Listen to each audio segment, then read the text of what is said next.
这个男孩被室友狠心的一脚踢到了热带雨林，先是被破猴攻击，接着又被兽王盯上。那么大雄该如何重返家园呢？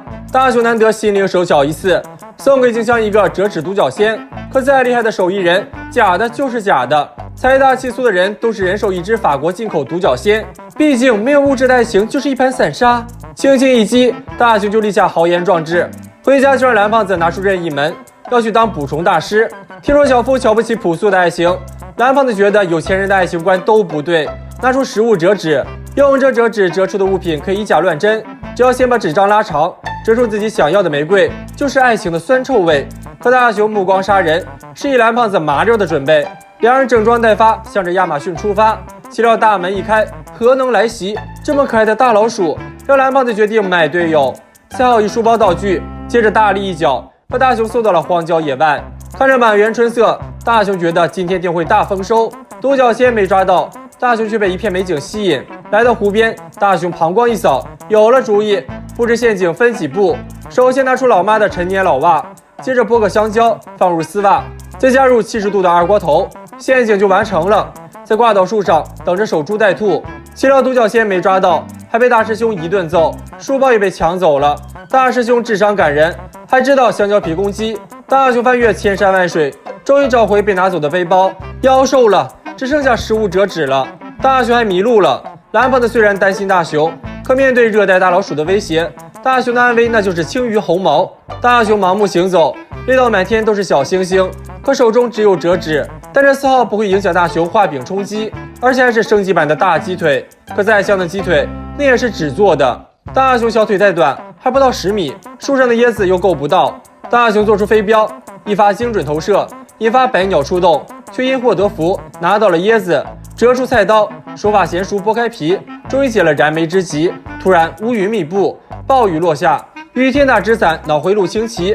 大雄只好在树下等到雨停。大雄全副武装，终于功夫不负有心人，大雄又回到了最初的美景处，而且还有独角仙不请自来。如果不出意外的话，要出意外了。周围异响不断，大雄就举个灯笼想一探究竟。如此充满智慧的眼神，必定凶残无比。看着万兽之王，大雄吓到原地去世。此时的蓝胖子终于克服心理障碍，为了自己的孩豁出命了。大雄疯狂逃命，钻进了树洞，可兽王的利爪却步步逼近。蓝胖子终于听到了大雄的呼救声，眼看兽王即将破洞而入，大雄只能手脚并用，朝着高处进发。兽王也在此时破洞而入，眼看要变晚餐肉。大雄慌乱中还掉了背包，只剩一张折纸。兽王终于还是破洞而出。到了生死抉择之时，大雄的脑袋瓜终于开窍了。就在兽王扑出前，大雄飘了，乘坐着独角仙与蓝胖子会合。这么高端大气上档次的独角仙，朴素的爱情看来也不错。小夫又买了更屌炸天的独角仙，大雄就协作起而来。胖虎都惊呆了，说什么都要跟大雄做朋友。大雄一声令下，胖虎上了天。小夫虽然嘴上说着没有物质的爱情就是一盘散沙，可身体却相当诚实。那么有养过独角仙的小伙伴吗？不要走开，下集更精彩。在未来世界，人们为了感恩可以3天不吃饭，因为科学家发明了感恩鸡，会用饥饿疗法让你明白粒粒皆辛苦的含义。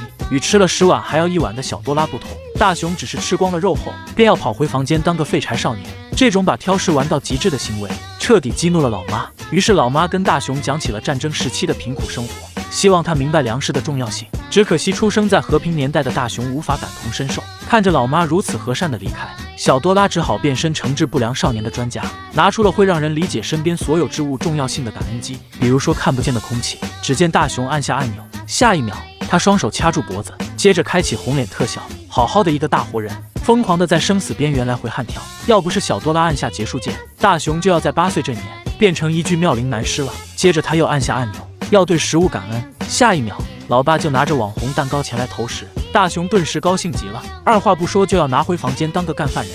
然而好家伙，这下蛋糕全喂给了脑子。看着小多拉吃独食的变态样，大雄准备来碗泡面甜甜味，可他是用了邪门感恩机的，不仅装泡面的柜子空空如也，冰箱也像刚被打劫了一样。本以为大雄已经体会到了粮食的重要性，可他直接躺平，只要饿不死就死要面子。偏偏这时虎父2人还要带大雄去打球，大雄正愁自己会饿晕在球场，静香就前来投食了。可惜大雄现在站在了击球的 C 位，即便自己想吃，可胖虎仅用一个回头杀就和平的阻止了他。而大雄也果然不负众望，直接喜提3阵出局。而静香又是出了名的护肤宝，给大雄留了一块口粮。可惜胖虎突然出手，直接截胡了大雄的爱心小饼干。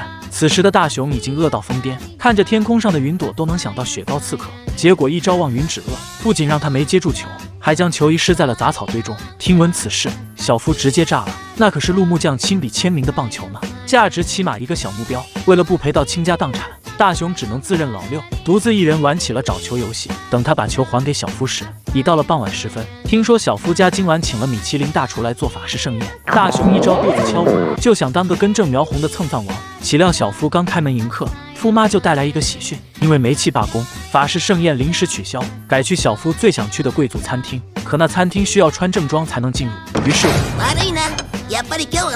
哈，塑料友情实锤了。大雄在回家的路上路过红薯摊，又是一招肚子敲鼓，就被摊主误认为是乞丐赏了个红薯。岂料老板本想给他打气加油，却意外用力过猛，让红薯直接冲出地平线。大雄顿时开启跑男模式，只听一声巨响，红薯成了狗子的夜宵，而大雄也被撞成了粉碎性骨折。2条腿变3条腿的他只想回家干饭，可一进门就等来了老妈的开炸。被告知家中不养烂番茄臭鸟蛋。听闻此话，大雄终于相信了自己是从垃圾桶中被捡回的事实。而小多拉也在大雄理解了粒粒皆辛苦的含义后，按下了结束键。下一秒，老妈就主动喊他吃饭。虽然饭桌上的饭相当朴素，但感受到饥饿后的第一餐，无论吃什么都会无比美味。可惜他吃完饭不关灯被老妈啰嗦，上完厕所没关门又被老妈说，脑子有坑的大雄顿时脑子一抽，决定用感恩机让自己明白老妈的重要性。下一秒，老妈拎起行李就要来一场远离家乡的世界旅行。待老妈归来之时，估计大雄都已成年。不要走开，下集更精彩。这是一款神奇的饮料，只要喝了它，雨水就能成为自己的力量。但好酒也不能贪杯，否则智商就会变成负数。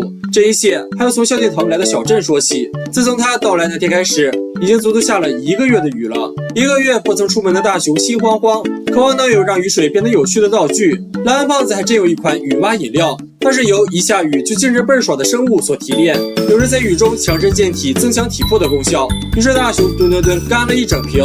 虽然现在看来没什么功效，但只需将大雄带入雨中，那就是一哭気持ち。大雄之所以会在雨中精力旺盛，是因为饮料将雨水转化为了力量。于是大雄踩着水花呜呼起飞了。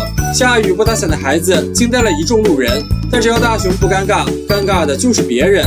虽然大雄冒雨帮老妈跑完腿儿，可这堆商品被雨淋的比阮经天还要软。与大雄形成对比的便是胖虎，为了成就大业，必先苦其心志。于是他用拳头说话，友善地邀请出伙伴们陪他练球。小夫只恨自己没有穿上刚从法国空运来的大牌雨衣。恰在此时，大雄从旁路过，反正有坏事一个也不想逃的原则，大雄被强迫抓来凑了人头，这恰巧合了大雄意。对于小短腿接不住的球，大雄一个中国功夫水上漂，轻松拿下，虎父二人都惊呆了。3废青年何时成了龙傲天？于是虎父二人脸上贴着千层饼，一向来蹭波免费福利，此等好事怎能少了媳妇儿？静香虽然满脸排斥，但也扛不住别人的热情啊。胖虎3人来到雨中，顿时感觉自己爆发了小宇宙。眼看静香仍然扭扭捏捏，大雄直接将媳妇儿推入了雨中。5人一路用雨水充能来到了公园，充满雨水的滑梯仿佛水上乐园，而静香也难得观赏到了沐浴在雨中的花朵。而就在这时，一片巨大的乌云突然到来，这让众人更加兴奋。大雄跟静香玩起了松果球，可静香是个狠人，只玩游戏不谈感情，一招就送大雄上了西天。虎父二人则在荷叶间玩起了青蛙跳，玩累的众人想来场烤肉盛宴，可下雨根本没法生火。但小夫是个人精，他让蓝胖子当免费打工人，在雨中搭建了竹筒，吃起了流水素面。可就在大家吃得正嗨时，乌云散去，天空再次恢复晴朗。而此刻天上的太阳，对于喝了雨蛙饮料的众人来说，就好比烧化的铁水，烧心烧肺。于是蓝胖子拿出天气预报箱，希望通过观察实时数据，找到一块下雨宝地。可惜众人运气差到飞球，乌云飘走的速度比他们穿过任意门还要快。可到了下个地点，雨水的量又不能让人满意。眼看胖虎要用拳头说话，大雄还有眼力劲儿的拿上更多饮料，带着众人去往了秘密基地。可没过多久，静香就来求救，这暴雨量估计喝了饮料也白费。但蓝胖子还是太单纯了，大雄等人为了达到最佳效果，喝了整整1箱饮料，以至于它们已经退化成了青蛙，只会呱呱呱了。